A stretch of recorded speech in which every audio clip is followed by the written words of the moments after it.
আসসালামু আলাইকুম প্রিয় ভাই বোনেরা, তোমরা কেমন আছো? আশা করি সবাই ভালো আছো। আমিও আল্লাহর রহমতে ভালো আছি। তোমরা যে যেখান থেকে আমার ভিডিওটা দেখছো বা দেখতেছো, সবাইকে আমি সালাম জানাই। তো আজকে তোমাদের মাঝে আমি নতুন একটা দুর্দান্ত স্বাদের রেসিপি নিয়ে আসলাম, দেখতে থাকো। এখানে আমি ছোট ছোট ইলিশ মাছ নিয়েছি, মাছগুলো খুবই তাজা। তো মাছগুলো কেটে ধুয়ে আমি পরিষ্কার করে নিয়ে আসবো। এই যে নিয়ে আসছি, দেখো। এভাবে আমি ছোট ছোট করে কেটে নিয়েছি। এগুলা ছোট ছোট কাটার কারণ হলো মাছে লবণ, হলুদের গুঁড়ো, মরিচের গুঁড়ো, মানে মশলা সব ঢুকবে এই কারণে। তো আমি মাছগুলো ভাজার জন্য হলুদ, মরিচ আর লবণ মেখে আমি 10 মিনিটের জন্য রেখে দিব।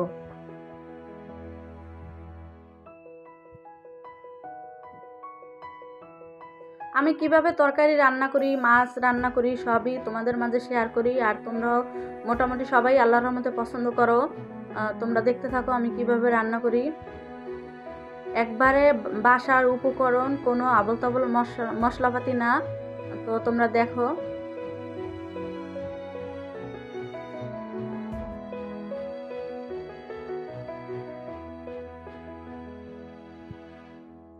আমি এখানে একটা কড়াই বসাই দিলাম, কড়াইতে পরিমাণ মতো তেল দিয়ে দিলাম। তেলটা গরম হলে আমি মাছ দিয়ে দিব।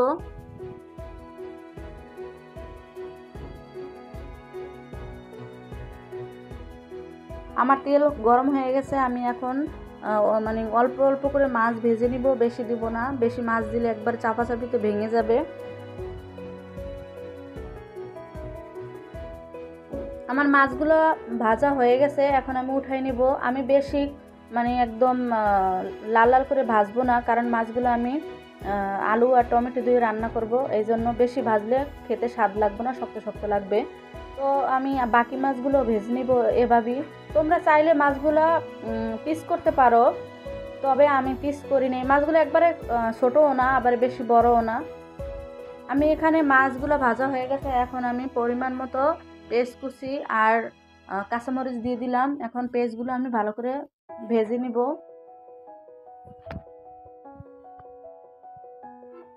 আমি এভাবেই তরকারি রান্না করি। তোমাদের কাছে যদি আমার রেসিপিটা ভালো লাগে, অবশ্যই তোমরা বাসায় ট্রাই করবা আর কমেন্টে জানাবা।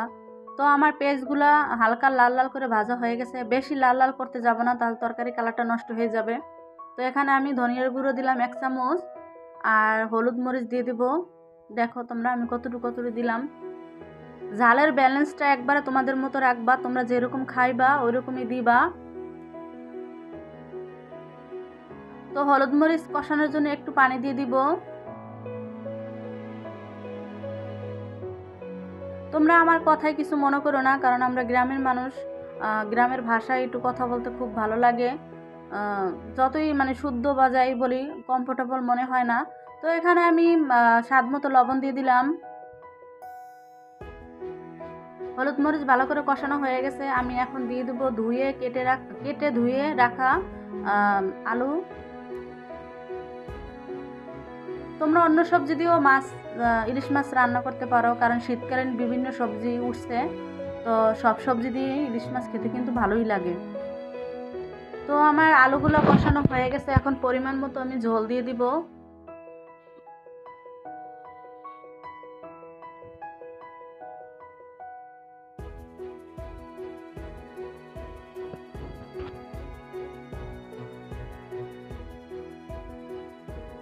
তোমাদের দোয়া এবং তোমাদের ভালোবাসায় আমি 500+ আমার হয়ে গেছে সাবস্ক্রাইব। আমার পরিবারের সদস্য সবাইকে আমি অসংখ্য ধন্যবাদ। সবাইকে দোয়া করি আল্লাহ যেন সবার মনের আশা পূরণ করে, নতুন বছর ভালো কাটুক।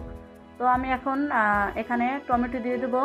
এখানে আমি একটা টমেটো এরকম চার চার পিস করে কেটে নিয়েছি। এখানে 4টা 5টা টমেটো নিয়েছি, তোমরা চাইলে আরও ছোটও করতে পারো। তবে একটু আস্তে আস্তে থাকলে কিন্তু ভালো লাগে টমেটো। তো একটু নাড়াচাড়া করে আমি ঢেকে দিব।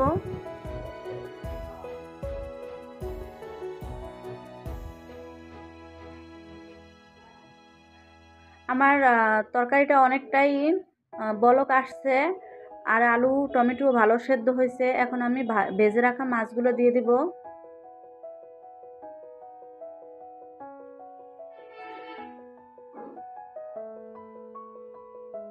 এভাবে আমি সব মাছগুলো দিয়ে দেব।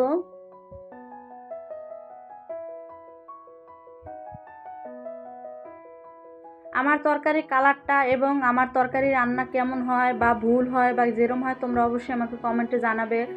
কারণ মানুষ যতই পারুক একজনের কাছ থেকে একজনের অনেক কিছু শেখার থাকে। তো আমার মাছগুলো সব দিয়ে দিচ্ছি। এখন আমি একটু ঢাকনা দিয়ে ঢেকে দিব। অলরেডি অনেক মানে আমার তরকারি হয়ে গেছে অনেকটাই। তো আমি বেশিক্ষণ আর জাল দেব না। তো আমার তরকারিটা হয়ে গেছে প্রায়। একটু এভাবে আমি নাড়াচাড়া দিয়ে উল্টে দিব মাছগুলা এপিট ওপিট করে।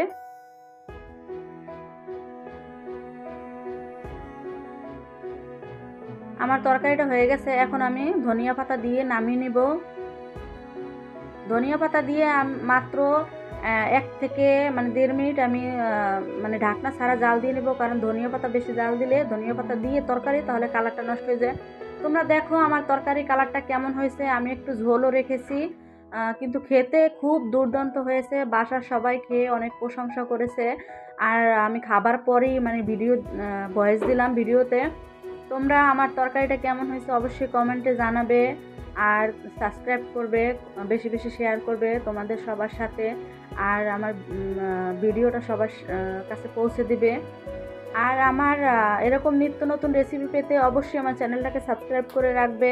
তোমাদের জন্য দোয়া এবং ভালোবাসা রইল। সবাই সুস্থ থাকবেন, ভালো থাকবেন। আল্লাহ হাফেজ।